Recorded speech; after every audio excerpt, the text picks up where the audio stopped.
Hey, welcome to the fine print, ladies and gentlemen. I am your host, Caleb Teskey, back with you with another fantastic guest, I might add, again. Before we get into it, I do want to, I want to thank everyone who tuned in to my interview with Lars Olofsson, who's exposing this Juicy Field scam in Europe, man. That was a killer interview. Lars, if you're listening, man, thanks for your time.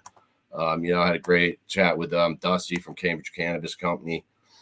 Probably run into him at the Higher Calling here on Friday to go see La Special. And coming up, I've got some really killer guests here. I've got Caitlin Ormond on Thursday at 1 p.m. She's a former GTI employee in Maryland who was robbed and assaulted at work. I think that's going to be a killer interview. I got Alex Grosser coming up on Monday, the 18th at 7. He's a medical patient who's turned me on to some of the shit going on with the medical program. And then, next Thursday, I've got Shannon O'Brien, who's a commissioner on the Massachusetts Cannabis Control Commission. So that should be a super cool interview. And let's see, we got Miguel Lopez coming up on Monday, the 25th. I got Dan Pomerantz coming back from Rebel Grown. I got Mr. Z's on Friday, the 29th. I got Joe Veldon October 2nd. I got Brendan Bigfoot coming on, who does all the weed reviews. I got Anna Schwabi. I got all kinds of great guests coming up. Carly Bader from Willow Industries, which is a remediation company. And my buddy Alex Miller is coming back, who was a True Leaf whistleblower down in Florida. Anyway, before I talk too much more shit, let's bring the guests out. It's cool. He gave me a tour of the lab the other day. Great little spot down in Hardwick, Spring Your Way, Vermont. And I did the opposite. I brought myself. There we go. Hey, it's Eric Kawka. It's Kawka, right? It's Kawka, yes. The W cool. F. It's it's Polish. Poles are kind of different. We're different, We're just different.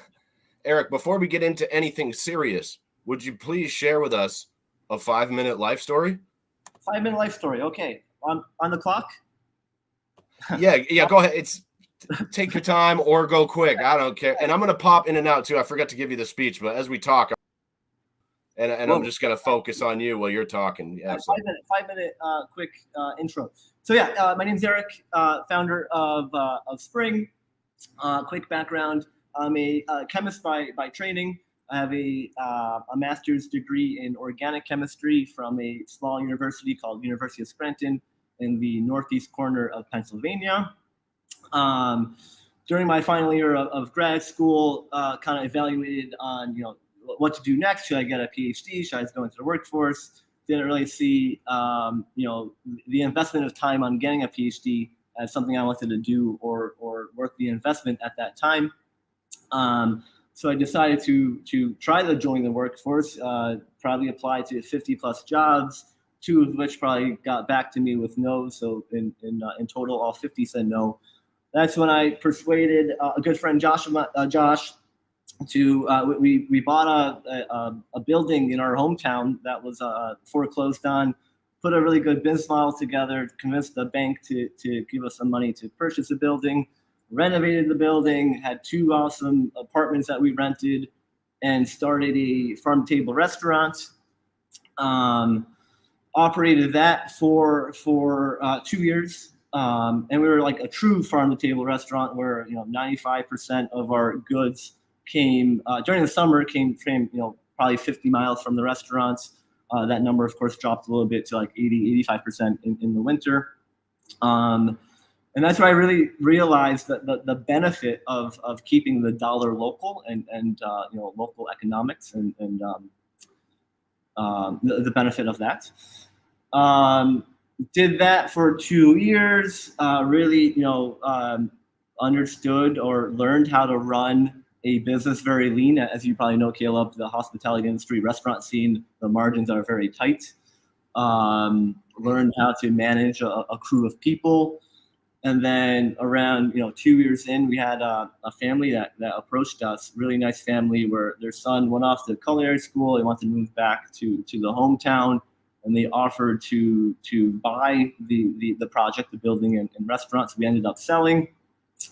And to back up a little bit, starting probably my senior year of undergrad school, kept a close eye on cannabis, was really interested in working with, working the cannabis space, kept a very close eye on what Colorado was doing, what California was doing, what Oregon was doing. And during the later half of the restaurant, kind of decided that that's the space I wanted to get into. And in order to be innovative in something, you have to surround yourself by innovative people within the field. And I thought, California probably was the most innovative when it came to cannabis. And so sold the restaurant project, jumped in the car with my girlfriend, wife now, drove out to California, met up with this startup. His name was Jeff in Orange County, California, where he had a small little warehouse and a lab there. And Jeff, he was struggling, had no idea what he was doing. And so, actually, funny story. The first day we met him, he's explaining his process of evaporating solvent, and he's explaining, he's telling me it takes him like 12 hours to evaporate a liter of ethanol, and this is on a rotary evaporator where it's hooked up to a vacuum pump, and the pump was running but was never connected to the unit itself. So during that 5 minutes, I think we evaporated more solvent than he did in the 12-hour period. So that kind of put me on God level here for him, right? Like help that he needed. And so worked in California for a solid year, and there were some crazy times. Driving up a box truck to Northern California, bringing down a bunch of trim, extracting in Orange County. Learned a lot about cannabis. Identified a lot of problems within extraction of cannabis. Solved a lot of those problems while I was there. But it's due to the legality and it's the drainess of the industry back then. We decided to move back to the East Coast, where I was hired on as a consultant into the medical program, a company called Phytoscience Institute in Waterbury, to put together their extraction and analytical program. What's the guy's name from Phyto? Willie or something? Willie Katz-Barrel. Willie Katz-Barrel, yes. Yep. Yeah. Good people.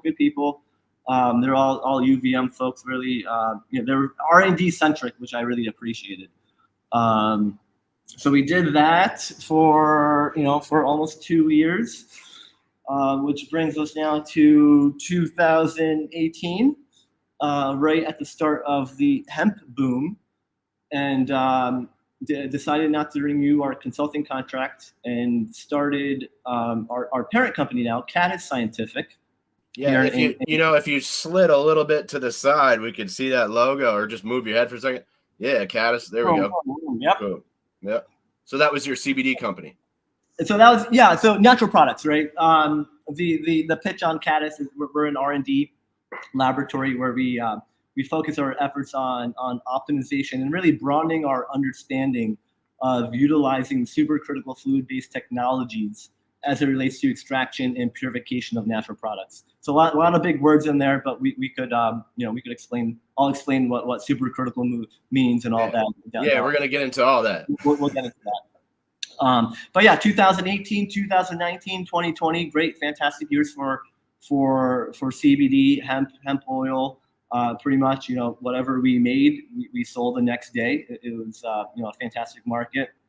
2020, we kind of saw the tipping edge of hemp and the potential of it to nosedive, which it did, and we made an effort to just broaden our scope to natural products, period, right? So cannabis fits really nicely into that, but just looking at other natural products that we could work with, and that stemmed from food, beverage, all the way up to nutraceutical spaces.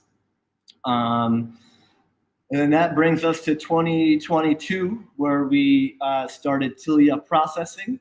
So Cannabis does everything but THC. Tilia does just THC. And with the cannabis, the recreational market venture, we formed Tilia, Tier 3 manufacturing facility, and also a brand entity, Spring, that goes along with that. Gotcha. And that brings us to present day, 2023. There you go. And a couple months. By the way, I did half-eat guy before this interview. So if I get super high by the end, at about 6 o'clock, I did a little R&D myself on some of your products. Which one? The sativa? I did this one. The R&D. Okay, we can talk about that. And I also got some of your tincture here, and I'm hoping we can talk a lot about that because boy oh boy, yeah. Boy oh boy. Cool. So I got a lot of questions for you, man. And I want to say thank you for giving me a tour of the lab, man. It's a beautiful spot, and I'm glad you're sitting in there right now because that'll give us a chance to maybe sort of talk about all your gear and stuff. Sure. Before we get into that, I'd like to ask you how the application process went for you. Was there any hiccups? Did you guys hire a lawyer to help you out? Or it sounds like it's just you up there, really. Yeah, so we're a small team, a team of two, my wife and myself. Application really smooth, easy. So, historically, we got hired on to draft applications for other states. And I think Vermont, I would say, probably was the easiest out of all the applications that we were a part of. So pretty, the barrier to entry was quite low here in Vermont. Can I ask you? We got a comment here. This is from Paul's Patio. I don't know what the fuck this means. Wow, move. I think that's my man, Paul Valenti. Paul, thanks for chiming in. I have no idea what the fuck that means. But we got another question here from someone named Andy Lemke. Does Eric know of the lab testing issues in Massachusetts? Nice. I'm not fully in tune of what's going on in Mass. I know. So I know a good friend of mine, Chris Udella, that runs Pro Verde down in Milford, Mass. And it seems like Mass is not in.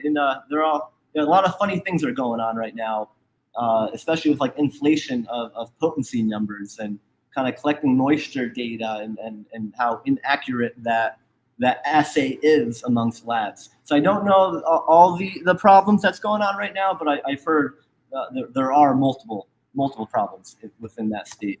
Cool. Hey, thanks for your comment there, Andy. I appreciate you tuning in as well. One thing you mentioned, and before we move on again, and it's interesting. A number of people have said really Vermont has been the easiest state to get the application in. As I said, there is a lot less rigorous than other states, and some other people that have also had companies in different states. A lot of people seem to agree with that sentiment. Yeah, I mean, a lot of states. We're overall a pretty small state, so the population is quite small, and the barrier entry, for I think the tier 3, manufacturing it's a $15,000 fee, which compared to other states is quite low. If you look at Pennsylvania or Florida, where they have a limited number of licenses. I think Pennsylvania only rolled out 7 initially. The last round that I was part of for a client in Florida, there was 2 licenses available, and you have to show $1 million in funds that you have access to, and it was $150,000 non-refundable, $150,000. So just in order to participate, right, you have to have, and the applications are super detailed down to the very last minute. It's a lot of money there. A lot of money. But the market size is much larger, right? And so that attracts a lot of people to participate and to compete for a spot. Do you think the applications? Do you think it should cost more in larger markets? I mean, I feel like we should sort of have like I don't know, some kind of baseline for application fees. I personally, I mean, yeah, granted, you stand to make more money, but also, it's I don't know how I feel about that. Yeah, I think Vermont's doing it. We'll see how we're still not even a year in. We'll see how things shake out. In 5 years. Showing a proof of funds of towards $1 million. That's a lot of money. Right? That is a lot of money, dude. Especially considering all the money it takes to, for example, build a lab. Correct. That's also not cheap.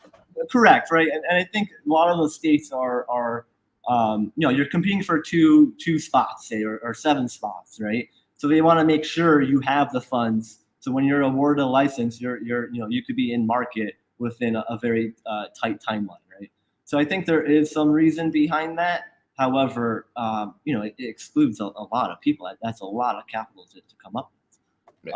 Absolutely. Yeah. So.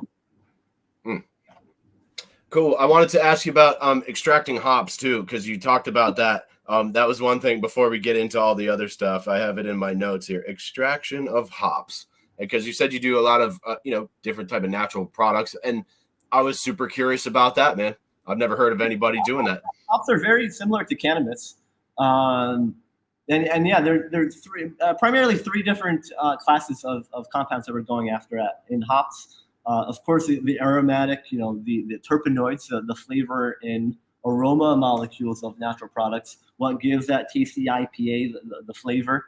Another class, alpha and beta acids that one is going after, the bittering agents in beer. And then on the nutraceutical side, xanthohumol is another, like a minor constituent in hops. So yeah, through Cannabis, we've done a lot of work with hops, characterizing hops, extracting hops. And the cool thing about extracting and working with different botanicals, right? Well, it's like building a house, right? You build one house, you learn a bunch, right? You build a different house, it's a little bit different, but you're still building a house. And by the time you build 5 houses, you kind of have all the tools in your toolbox to be successful on your 11th house, right? Same with extracting different botanicals and working with different compounds. And the more you build that library of what you extracted and purified, that much easier it is to tackle a different project. So you could actually do a lot of characterization work of what's the best methodology for extracting terpenes from a natural product. You could baseline a whole methodology just using hops, right, which will get you probably 90% of the way, and then take that methodology, tweak it a little bit, and you have a really solid methodology for cannabis. So a lot of these, natural products, they're different compounds for sure, but they primarily always have, the same classes of compounds. Terpenes are present in most natural products. And so once you figure out how to extract and capture that class of compounds from hops, you pretty much have it figured out for cannabis. Let me ask you this, Eric, before I forget. I assume you've been doing this for a while, it sounds like. Can you talk about maybe the progression of cannabis extraction? We've gone from like the open blasting type of shit to just to now where we're at with this, CO2 type of supercritical type of extractions. Yeah, so CO2 has been around for a long time. But yeah, progression, yeah. So like 2014 California, it was the more milligrams of THC you have in a product, the more money you could get. Period. Like that gave birth to very high potency, distillates or even THCA isolates. Now looking at present day, right? We a lot of folks are realizing the potential of full spectrum extracts, right? Having a class of terpenoids in that oil along with cannabinoids is giving you a more everything's working together to amplify that experience. So I think we're going from kind of what I would call and it's maybe a wrong terminology, but a monopharmaceutical approach almost, right? Where we're just looking at THC and we just want high potency THC, to more of a polypharmacy approach where we truly want the terpenoids, the flavonoids, kind of everything, what comes with that extract. Right, and that's and I want to cut you off for a second if I could, because that's a hot topic right now. Is the THC percentage seems to be driving the price of the cannabis products. How do you feel about that? Yeah, I mean, we're strong proponents of. It's not all about THC, right? And I think I rather, when I'm buying flower for extraction, I will sacrifice THC percentage for a high percentage of terpenoids, personally, right? And so for me, it's looking at, and I'll throw that question back to you, Caleb. Like, I'm sure you consumed a distillate cartridge, and I'm sure you just consumed, say, a rosin or a full spectrum cartridge, right? One could be 90%, and the full spectrum, high terpene cartridge could be, I don't know, 70%, right? But what's giving you a bigger high? Well, the distillate carts don't do anything for They me. don't do anything, right? Exactly. And it's so, yeah, I think, folks are kind of jumping on Vermont more so than other states, I think. Yeah, so I think that the high that you get, the response from your product that incorporates a rich profile of terpenoids in combination with cannabinoids is that much more robust, that a much better high feeling than something like a distillate, just a mono farming. It's funny. The first distillate cart I ever hit, I was like, wow, this is cool because I can smoke it at work and I don't get super high. I can still function. And then I was like hitting it at home. I was like, wow, I'm not getting high at all. It's not doing anything. And then here, like I got a rosin cart in here and it's killer. A couple hits of that and I'm good to go. And at the end of the day, I'm not dissing distillate. Distillate is a fine ingredient to have in your quote unquote toolbox, right? The more raw ingredients you can put in that toolbox, it just equips you better for formulation, right? And so there's a time and place for distillate. There's a time and place for everything, right?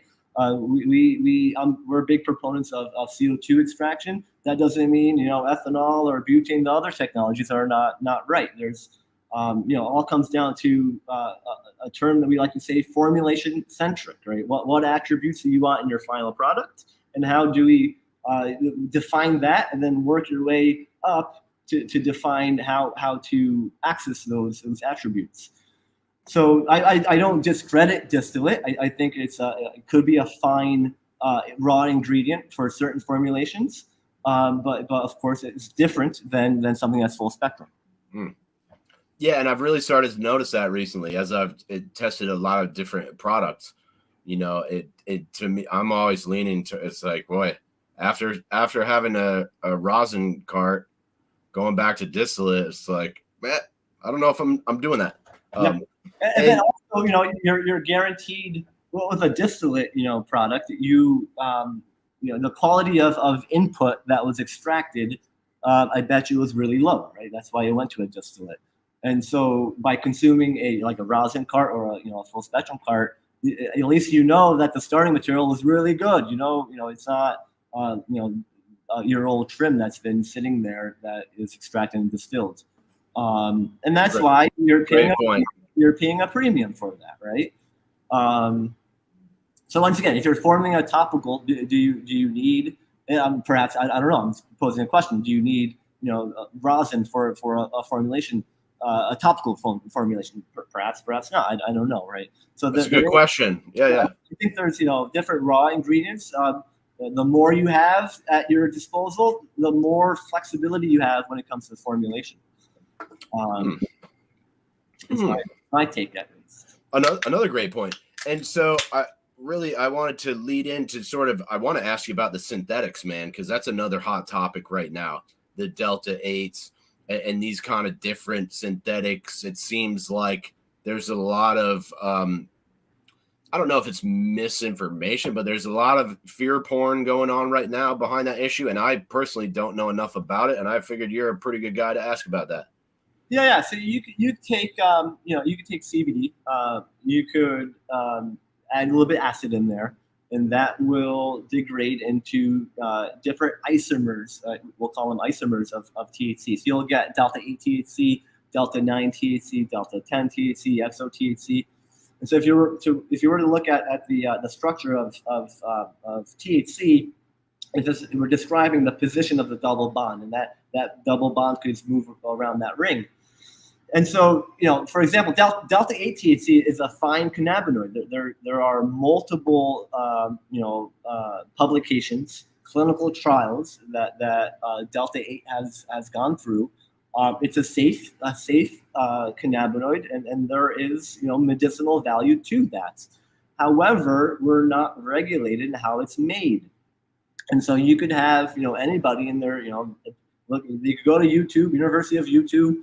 Look up an SOP. They're adding all sorts of acid to CBD, and they're getting a mystery oil, and say they're starting with 100% or 99.1% pure CBD. They're doing this conversion, and they're coming up with 80% delta 8, right? Well, you have to question yourself, what's that other 20%? And so it's not the fact that delta 8, that 80% of delta 8 is unsafe. Once again, delta 8 is a safe cannabinoid to consume. But the question is, what's in that other 20%?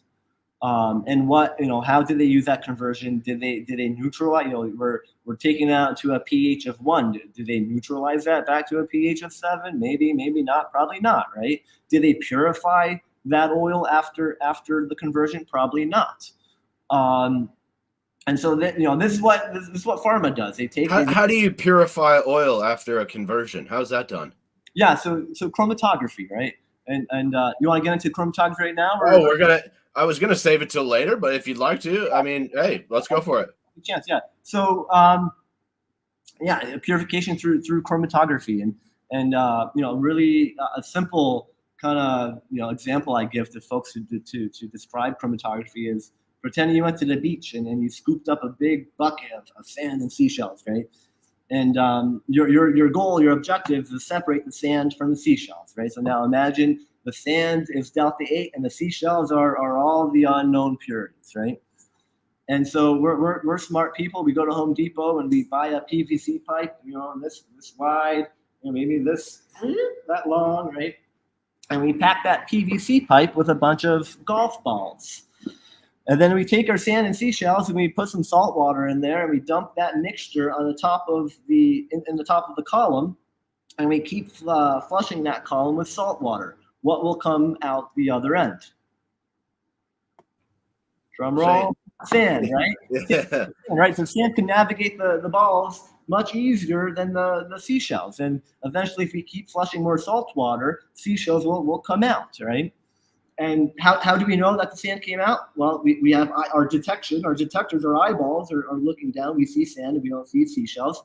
And so we effectively, purified sand from seashells. That's a very simplistic format or example of chromatography. Now imagine, this is a chromatography column that we typically use for analytical chemistry. This column has a very specific functionalized, it's called silica, which is sand. And so imagine now on this end of the column, we're introducing a mixture of cannabinoids, say CBD, THC, CBN, right? And we introduce the mixture onto the column, and we keep flushing it with CO2 in this case. This column has different affinities for different cannabinoids, meaning CBD will travel faster through this column than THC. Imagine little hands grabbing THC, allowing CBD to pass. And we keep flushing this column with more CO2, and eventually CBD will come out the other end. On this side of the instrument, we have a beam of light that we're shining, and these cannabinoids, these compounds, right, absorb this light in different waves. And so what you get, I can flip my screen. Hold on, let me pull up a chromatogram. Let's see if this works. I'm not sure. Well, yeah, you should be able to share your screen also, I think. Well, I'm gonna have to hold on. 2 seconds. So for example, what you would get, let's see if this works. Hold on. I'm not sure. Do you see that? Yeah. All right. So what you see, and tell me if I lose you because I don't see you. That's good. No, you're good. You see these different peaks, right? And so this guy, so you're as these peak compounds are coming out, you're graphing it. Where you have on the x-axis you have time, y-axis you have absorbance, and so based on retention time, meaning what time this peak came out, we could identify it as CBD. And if we take the area under this peak, I could tell you how much CBD we have, right? And then based on the retention time of this peak, I know it's THC, and so on and so forth. Does the software do that for you? You can integrate the curve and tell you how much is under there? Yeah. That's all integrated in the software. So that's called analytical chromatography, right? We're talking about milligram quantities for quantification. And now for large-scale purification, back to the original question of how do we separate, how would one purify delta-8 THC? It's a term called preparative chromatography. Very similar to this column, but much bigger, right? The column may be this big, right? we're now, instead of milligrams, we're doing grams, we're doing kilogram quantities, right? And a little bit different on the software. You can tell the software, okay, you have a peak coming out at 2 minutes. Take that peak that's coming out in 2 minutes and put it into a specified vessel. So you're isolating. You're taking that peak, plucking it out, and isolating it into a container. And that's called preparative chromatography. And so if you're going to make that conversion, right, you're taking 99% CBD, you're converting it to isomers of THC with the goal of making delta 8. And if that went through chromatography, and then you indeed analyze it and conclude it's at high purity, say 99% pure delta 8 THC, well, yeah, okay, that's a fine cannabinoid to work with, right? However, what I just described is a lot of money and time and know-how, right? Where the industry is not doing that. And so we have a whole slew of impurities, right? It's called your impurity profile. And what are the long-term effects of these compounds are unknown. And so that's a true issue. It's a safety concern, right? That's what it seems to be for sure. Public health and safety kind of. Correct. Although it seems similar to a lot of the sort of public health and safety scares we've seen around cannabis for a long time, you know. Sure, but if you think about it, I mean, we have a lot of data on cannabis, right? I mean, people have been consuming cannabis for a long time. However, as technology is advancing, all of a sudden, cannabis that used to max out at 10%, say in flower, now it's 30%. Concentrates are in the 90%. Now we're making this delta 8, and who knows what else, right? What are the long-term effects of that? Fair. And that we don't know. Here, shameless plug. I'm talking to Eric Kawka from Spring Your Way VT in Hardwick, Vermont, Tier 3 manufacturer. Eric, I'd really like to ask you, so I got some of your tincture here, right? Some of this guy. I've got some other tinctures, and this is probably going to seem like a stupid question, but it seems like a good question. So this tincture, right, it's like dark brown. You see what I'm saying? Okay. I got another tincture, right? This tincture is milky white. Yeah. And then I got your tincture here, and your tincture is clear as a fucking bell. Yeah.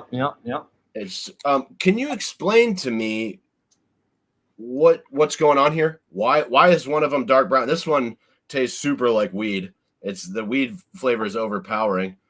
This one, the milky one, has a better flavor, but boy, yours it tastes like the essence of weed, and these other ones taste like harsh a little bit. Well, the milky one's much better, but boy, this one, it's very harsh. What's the difference between these three tinctures here? What's going on? Yeah. So I don't know the other. So it's by technology of how one extracted that flower, right? And so cannabis, natural product, it's a quite complex plant. There's probably 1,000 different compounds in that mixture, and within the composition of cannabis. The milky one, I'm assuming is that like a advertised as water soluble nano? Yes. Yeah. So that's an emulsion, right? And a lot of folks, call it water soluble oil. Looking at olive oil and water, olive oil is not soluble in water, period, right? However, you can make salad dressing, and salad dressing is an emulsion, right? Which usually you're adding some kind of, xanthan gum or some kind of compound in there to stabilize that emulsion. So basically, when someone says water soluble, right? Potassium sorbate, maybe? Yep, and that's another stabilizer. Yep. And so let me see if I can come up with an example here. All right. Okay. So you have a piece of paper, right? A piece of paper is in this case, it's a particle of THC, right? And so you put this in water, right? And it's not soluble, right? But then I take this piece of paper and I rip it in half. Now I have two pieces of paper. Then I take this guy and I rip it in half, and I keep doing this until I have this right here, right? And I don't know if you can see the piece of paper, right? It's there. We know the paper is there, but the particle is so small that we don't see it, right? And so how emulsion works is it's a dispersion, right? Where we're taking the particle of THC, we're micronizing it, and we're dispersing it in water. And based on the particle size of your droplet size of oil, that will dictate how clear that solution is. And so if you were to measure the particle size of that milky tincture, and we've measured the particle size of probably most nano products in Vermont, they're typically around 300 nanometers, right? So it's in solution, right? However, the particle is really big. It's still diffracting a lot of light. That's why it's milky. Stability we don't know, right? Probably not. If you left that out, in room temperature, 6 months, you'll probably see some oil. These particles, right? So imagine there's 1,000 of these little particles in that bottle. Over time, these particles want to join together, right? And basically, you have paper again. You have a big particle of oil just floating on top of water.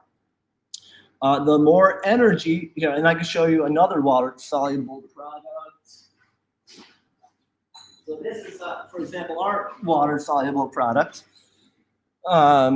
where the milkiness is around 300 nanometers.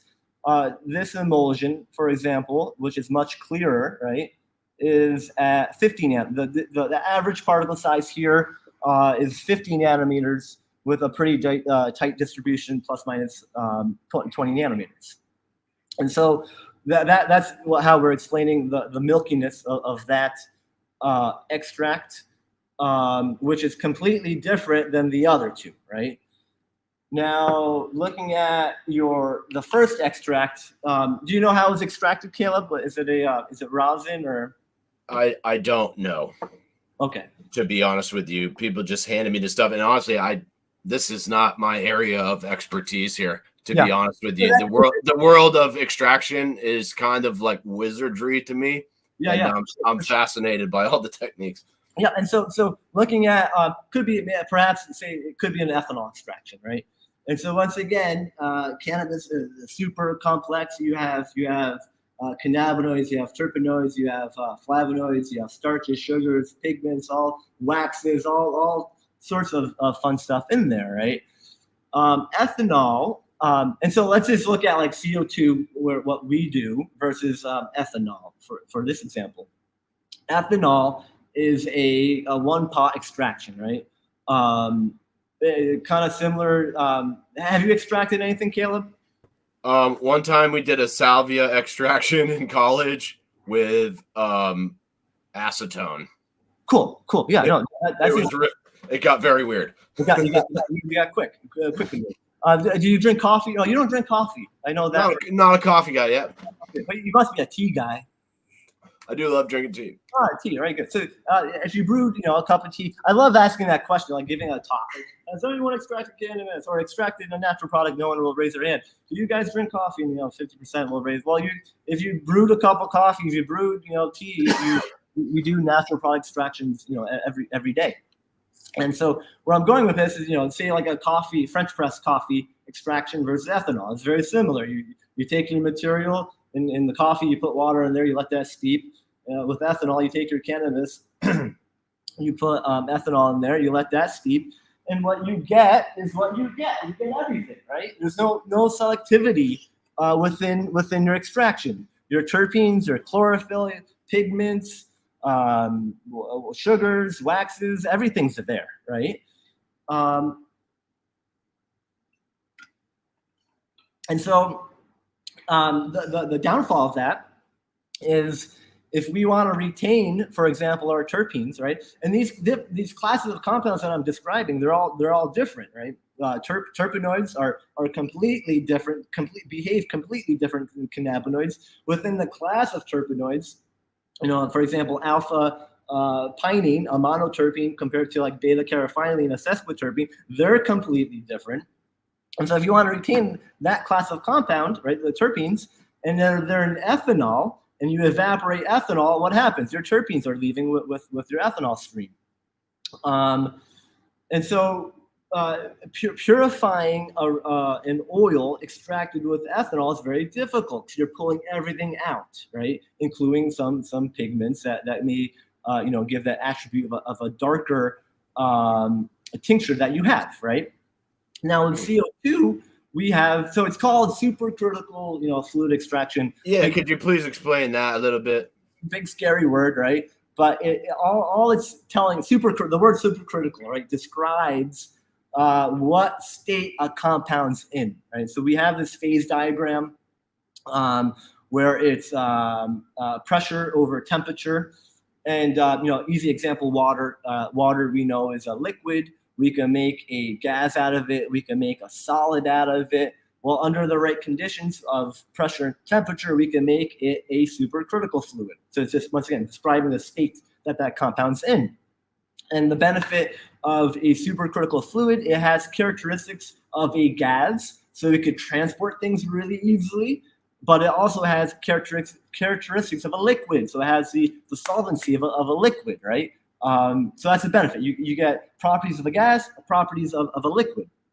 Now, if we're to use supercritical water, the conditions, temperature to achieve supercritical water is like 300 degrees Celsius. At 300 degrees Celsius, you would just, you just burn you get ash at the end of the process, right?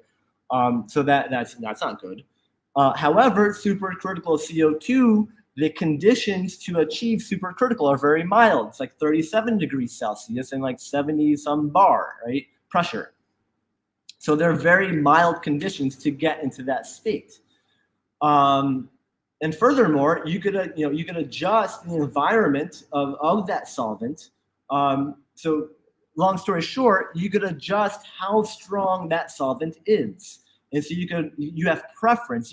One can achieve preference to extract what you want and leave everything else behind. So one can extract out your terpenes, leave cannabinoids and everything else behind in your plant material. Then once you pull those out, readjust your conditions to now target cannabinoids, but leave all your chlorophylls behind and everything. So it's a very selective extraction process. And I saw that train wreck tincture that you had. It seemed like, I don't know what you selected there, but man, oh man, that smelled amazing. Correct. And the goal with our tincture line was how can we, I just love the aroma of fresh cannabis. And we worked for a while, like how can we translate the aroma of fresh cannabis into a bottle? And that was our objective with our tincture line. And I think we're pretty damn well. I'll let you review it. You did say it was, and you said, "Hey, I think it's the best tasting tincture you'll ever try." And I gotta tell you, dude, it's pretty delicious. I gave some to my friends. They were having a little party out back the other day, and I shared some with the neighbors, and they were super happy. Cool. And then and so that's one example of like a very high terpene, mimicking the strain, this in particular train wreck. And describe your high, I guess. I told you I had to wake up and I actually got the munchies I don't get the munchies a lot, but the day I came home after I saw you, I took half of one of these sativa ones, or maybe it was, I took half of one of the tablets. Yeah. And I took a nice dropper full of the tincture and I was ready to go to bed. And then I got a serious case of the munchies. I had to get up and eat dinner, like make a second dinner, and then go back down. The effects are lovely, man. I'm not like the pickiest guy, and I don't have like the most cultured palate, but boy, it tastes delicious, and the effects are just killer. I actually had a lady come over earlier today, and I shared a little with her. Nice. She might be the one person watching this right now. One thing I personally like with the terpene, like high terpene tincture, you get like, there's like two humps of a high, right? Like you get this first hump, and it hits you quick, like 10 to 15 minutes, which is like it's strictly like a terpene, like you get it from the terpenes. And then you go down a little bit, and it's like, oh shit, that's all I got out of my third. And then you get like a second wave where the cannabinoids kick in. It's an interesting profile, release profile. Is there any particular reason you go with the CBG in there? Yeah, good question. So the way when we formulate products, we have like a focus group of 30 folks, and when we release the product, we give out a lot of samples with targeted questions, and we did formulation spray, no CBG, just THC by itself. Then we put a little, we experimented with different minor cannabinoids, and the overall response and this is like a low tech, no tech of gathering data, but the formulation with THC and CBG just gave the best response, and so that's what we went with. Cool. Word up. I'm with Eric Kawka from Spring Away VT here. We're talking about this manufacturing lab in Hardwick, man. And did I ask you about the difference between liquid and gas chromatography? Because you talked about that at the lab, and I was hoping maybe you could explain that for people out there, why you use for sure. different. So when we're measuring cannabinoids, typically it's liquid chromatography. So meaning you're pushing everything through with the solvent, right? In our case, we use SFC, so that's called supercritical fluid chromatography, which more or less replaces your traditional liquid with CO2, and you get some more unique, profiles from that. But to measure, and so I'll show you how they look. They look like that, right? We have two of them right there. So these are this is a traditional LC liquid chromatography, traditional solvent. This guy looks very similar, but it uses CO2 as the main solvent. And then this guy over here is a GC, gas chromatography. And with GC, you're measuring things that are volatile. So residual solvents, terpenoids, anything that's volatile basically is with gas chromatography. And then there's typically two parts to chromatography. One is we have to achieve separation, and then part two is we have to actually see what we're doing, the detection, right?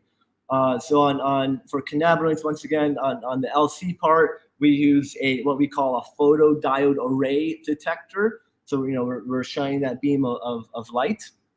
On a GC, gas chromatography, there are different detection modes, but typically you'll use a mass spec. So it'll give you the mass. So you get retention time, but then also data on what the mass of your compound is. So a little bit different there. And then when you're working with natural products, so like through our work in Cannabis, sometimes you have a compound that doesn't absorb light. And so if your compound doesn't absorb light, you can't use your photodiode array detector. You have to use something else. And so there's a lot of different detection modules that you could use, and that it's all based on the compound that you're trying to analyze. And the thing that really caught my attention was that you said you do a little in-house testing over there, which I thought was super cool, man. Yeah, so that's part of our quality control program. And before, most people use a third party, the in-state third party entities as they lean on them to tell them what they have, right?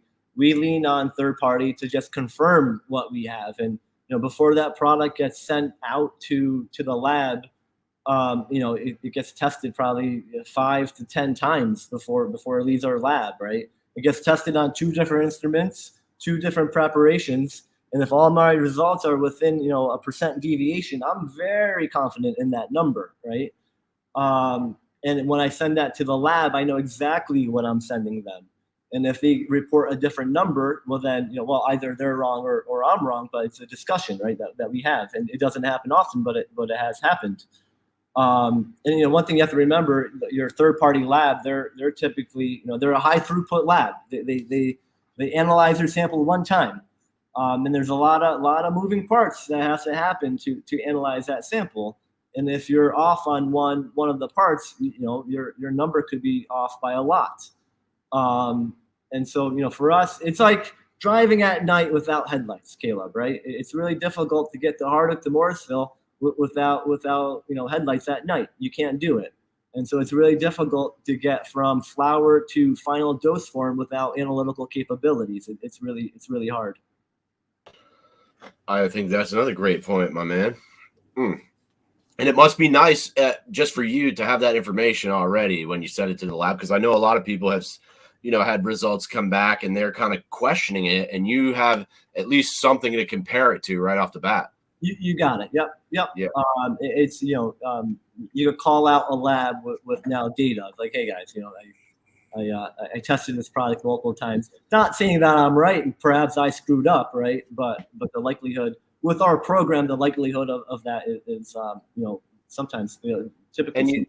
And you said you tested 5 to 10 times, which seems like a lot. I mean, it seems like if all your numbers correlate to your number, like it's if you're only deviating 0.5% to 1% on each assay, then the probability of that number being right is pretty high.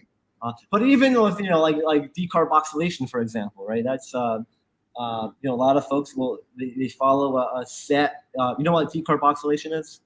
I think so. It involves some kind of heat and something like that. You want to explain it? Yeah. It's a new concept to me for sure. So the plant makes acidic cannabinoids, right? So like THCA, CBDA, right, CBGA. So there's if you look at the compound, there's a big what we call a carboxyl group, right? And so THCA, if you eat it, right, it doesn't really do much. It won't give you a strong high. And it's just that carboxyl group is so bulky, it just hinders the receptor. And so to quote unquote activate it, you do a process called decarboxylation, where heat removes that carboxyl group. So if you probably saw folks say you have rosin, right, and they have a jar of rosin and they put that in the oven at a set temperature, and once you get the temperature, you'll see that you see little blue bubbles, right? Those bubbles are CO2. That's CO2 coming off. That carboxyl group, it's a carbon, 2 oxygens. It's CO2 coming off. And so a lot of folks, without analytical capabilities in your lab, they follow a set protocol. You heat your oil to X temperature for X time, and you get what you get, right? However, different oils, different strains, that profile, that time to decarboxylate does change. And so another quality control point is making sure that when you decarboxylate, you're going to 100%. And that's efficiency, right? If you only decarboxylate 50% of THCA, so that means 50% is decarb, the other 50% is not. When you put that in an edible, that 50% that's not decarb is not really doing much, right? It's not getting you, it's not interacting. It's not giving that high. And so the only way you would know that is through analytical capabilities. You could send, after decarb, you could send it to the lab, but by the time you get it to the lab, get the result back, now we're talking about a lot of time. So definitely in the R&D world, in the production world, it's having on-site, on-demand analytical capabilities is really important. Yep, I like that. That was cool. I haven't seen anyone that's doing that yet. Not to say there isn't, but you're the first one I've met. So yeah, word up. Cool. Hey, if you got your laptop, do you want to walk us through your lab? I thought that maybe you could or show us that pill machine or whatever, the machine you used to make the tablet. Yeah, we could do a quick virtual. Yeah, that'd be great, man. Awesome. Right here we have like I mentioned, we have the analytical capabilities. And so we're quantifying, right? Analyzing, quantifying different constituents in products. And this guy is what we would call, what I was describing earlier, preparative chromatography, right? So if you're to look at, this is an analytical column, right? And this is a preparative column, right? So there's definitely a difference. So on this little guy, we're talking about milligram quantities. And then on this guy, still small in the world of prep, but we're talking about gram quantities that we could purify. And as I was mentioning last time, you have a chromatogram, you have a peak, and these are the different vessels that you could send different fractions to really isolate in an individual compound. Now, we really don't use this technology much for THC. Once again, we're full spectrum, and we're trying to maintain the whole profile of the plant. However, for other projects, other APIs, natural products, it's a very capable instrument. This guy is our little. I mean, it's a very functional, higher throughput. We used to punch all of our tablets out by hand until like a month ago, and then that kind of sucked. No shit. Yeah. Yeah, that was a labor of love. But this guy, yeah, it's a kind of a game changer. We could pump out, many tablets now with this guy. Yeah, and it puts your logo right on there, which is cool. You get your little stamp on there, and you can.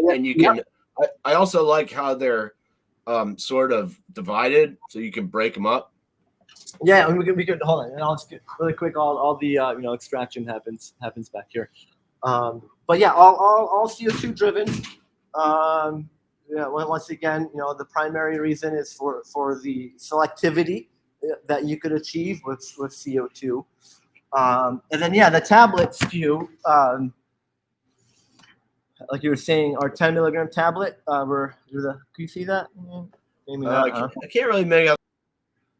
Yeah, it's difficult. But yes, I promise it's on there. Yeah, it's on there. So we have two SKUs. We have a spring tab. Spring tab. Wow, it's got okay. 10 milligrams. I can see that. Yeah, that's pretty good. Yep. 10 milligrams per tablet with a score line, where it gives the user the ability to snap that in half for two doses of 5. And then a Spring Tab Pro looks like. I gave a couple to my neighbors, and they looked at me like I was giving them like an ecstasy pill. It was a little fun. I was like, no. I had to show them the package. I was like, look, it's not ecstasy. I would eat that myself. But yeah, the Spring Tab Pro is scored 2 ways, so you can snap it in 4 ways for 4 servings of 5. But in my opinion, a tablet. So the problem we try to solve in the edible world is you eat a traditional gummy, and that could take 90, 120 minutes before you feel any effects from it. And so my problem is, I take one, and I go, this thing doesn't work, so I take another one, and then by the time they all work, it's just too late. You're just overdosed, right? And so what we want to solve is how can I give our user faster feedback on the product. And so if I can get the user feeling some effects within 15 minutes, right? 15 to 30 minutes, well, then they know something bigger may be coming, right? And so on the tablet, on average, 15 to 30 minutes, you'll start. So they're oral fast-acting swallowable tablets. You swallow it with your favorite beverage. 15 to 30 minutes, you'll start feeling the effects of Delta 9 or of cannabis. 60 minutes, you'll be there, and you're fully there, and you're there for like 4 to 5 hours, depending on what you ate and body type. And I would argue, I don't classify them as edibles. I would say it's an oral concentrate. And it's one of your purer forms of consuming cannabis. I mean, the purest form would be just, eating oil, right? Or eating the flower, or eating rosin, or whatever the oil is, right? And then the second, version would be it's eating a tablet. I mean, it's just it's more or less THC oil, right? Cannabis oil and silica, which gives you, in my opinion, once again, a very pure form of that concentrate. But yeah, I'd like to hear your thoughts, Caleb. I mean, like I said, dude, all this shit is wizardry to me. I honestly don't think that I've done a lot of edibles in my life, but it's really hard to judge, man. Like, I've never noticed like a sativa makes me feel energetic, or like an indica makes me sleepy. I love all the herbs, and I don't notice. Although I think in general, tincture like this is Brighton, right? That put me right to sleep. I slept like a champion. The tincture at night is just perfect for me, really. But it's hard to judge, man. I really still like, especially with like rosin and stuff. The first time I tried rosin was maybe last year. a year and a half ago. I've tried a lot of other different types of concentrates, but the first time I tried rosin was last year, and that put me right out. I'm not a big concentrate guy, and I just, I'm still learning about all that. I was a joint guy. I was raised on joints and glass bowls. A little bit of joints going nowhere. That's if you're in a group of some pals, like passing that joint around is just fantastic, right? Yeah, I love smoking joints still. Exactly, right. And the goal with the tablet was, and it could be in conjunction. You take a dab with a tablet, you take a couple puffs on a joint with a tab, and you're set for 6-7 hours, right? I mean, I'm feeling great right now. I took a half of one of these and a little bit of this tincture, and that's perfect. It hits the spot, man. I really like being able to get my cannabis in without smoking. I'm trying to smoke less these days, and it's really nice to have an option like that. And also, it's not like these tablets. They're not like, I like gummies, but I'm also trying to stay away from sugar, and it's a lot of sugar. So, it's a nice option. It feels like taking a Tylenol or something. Sugar-free, vegan, no calories, high potency. I think we're the highest potency, edible on the market with one tablet being 20 milligrams. However, it's 4 servings of 5 milligrams. If you snap it. So yeah, it's just we're really proud of that SKU. How do you feel about these edible limits, or maybe THC caps would be another good one to ask you about, like the edible limits? You can only have 50 milligrams of edibles, and it seems like the tincture is kind of like a workaround. Yeah, I really don't get how tincture I think is capped at 1,200 milligrams. Is it? I didn't know there was a cap. Yeah, the tincture is capped at 1,200 milligrams per bottle per, I think, ounce. And then your edible is capped at 5 milligrams per serving. I think they just raised that to 10. I think that went up to 10, and you can sell 100 now. But I still think you should be able to put as many as you want. And in an adult use. I think it's still 5 milligrams per serving, 100 milligrams per unit. Oh, I thought they went up on the serving size as well. Maybe don't quote me on that though. Yeah, I don't get why. How could you have a tincture that is you have 1,200 here, right? But an edible only 5. Doesn't make sense. Doesn't make sense. Yeah, it doesn't make sense. Sometimes I look at some of these rules and I'm just left scratching my head. You can't use butane, but you can use propane. Oh, not sure what the difference there is, but whatever. I also was wondering about that. I don't. Maybe they gotta deal with big propane or something. One other thing. What else was I going to ask you about? Oh, I want to ask you about the trademarking process, because I see you got a trademark on here, and I'm really curious how that process works and how you go about like getting a trademark on a product. It's an application you fill out. First, you have to do. I'm not the right. Donnie would be. She would be the better person to ask that question. But you go. There's a website that you put in what you want to trademark. They tell you if it's eligible to trademark. If it is, you fill out an application. I think there's a fee associated with it, and you have a trademark. So it's pretty straightforward. Oh, I was hoping that would be more exciting. Yeah, very thematic. Who do we got here? Prime Seeds. The edibles rules are ridiculous. Yes. I'm with you, man. Yeah.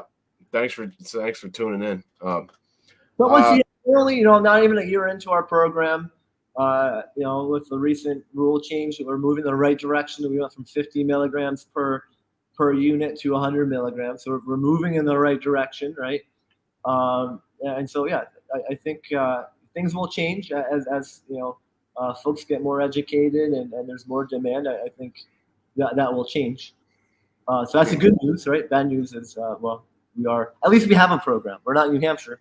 Well, and they also just lifted the vape tax, so I'm thinking that's going to maybe open up the vape market a little bit. For sure. Yep.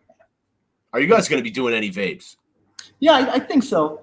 So we have one SKU. I think so. We have, yes, and I think we're going to continue it. We released a train wreck vape Oh, cart, sick. and there is going to be small batch. If we get some really nice flower and formulate something awesome, then we'll do it. It's not going to be a regular item I think we offer, but I like formulating them, and so whenever I get a chance, I'll do it. But it's not going to be a regular item, but they'll pop up once every here and there. Cool. Oh, and before I forget too, one thing we talked about was impurities in your gas and stuff like that. And I was wondering, like, I had never heard of this, but I read a couple stories on LinkedIn the other day about people that were complaining about low quality gas and how that affected their extraction or something. I was wondering if you would talk about that for a second. Butane or propane, I'm guessing? I don't remember exactly because honestly, I was just like, oh, I didn't even realize that there was like grades of it. Although I guess I should have, like gas for your car has different grades. Is it something like that where people are selling low quality gas and it's making a shitty extraction product? Yeah. So that typically, I think that problem comes when it comes to like hydrocarbon extraction. So they don't make medical grade butane. People don't make medical grade propane, right? However, looking at CO2, we do have food grade, medical grade CO2, right? And so that's and once again, I'm not butane propane could make a phenomenal extract, right? If it's treated, appropriately with folks that know what they're doing. However, one issue is a contaminated gas, right? And sometimes you'll look and you see some kind of mystery oil floating in there, right?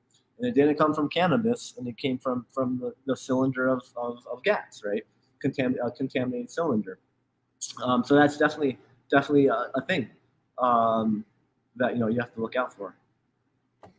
Cool. All right, I'm running out of shit here, Eric. But boy, this has been a fascinating conversation. I do want to just real quick one more time. Where's the thing? Bam! I'm with Eric Kawka from Spring Your Way VT, and boy, this has been great. I love talking. I love nerding out, man. I just all learning about all this stuff has been fascinating, because I've watched my friend create a few fireballs doing some ghetto home butane extractions, and it seems like we've come a long way here and you got a super cool lab up there. Thanks, man. Well, thanks for having me on. It was fun.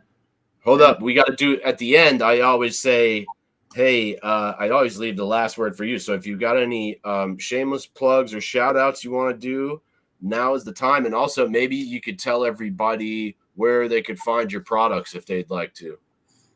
Yeah. So Burlington, we got Burn Gallery, Float On, Magic Man. Winooski coming soon.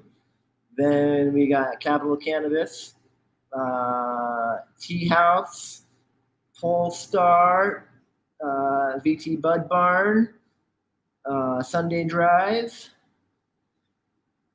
I hope I'm not missing anyone else. And we have a few exciting new locations coming on in the next 2 weeks. But I think that's everyone that I could think of right now. Right on. Well, if you got no shameless plugs or shout outs, I'm going to sign it off here, man. Thanks so much for your time. Yeah. Spring your way with confidence in spring. Hell yeah. Eric Kawka, Spring Your Way, Vermont. I'm Caleb Teskey, reminding you that the devil's in the details and the details are in the fine print. Peace. Ooh.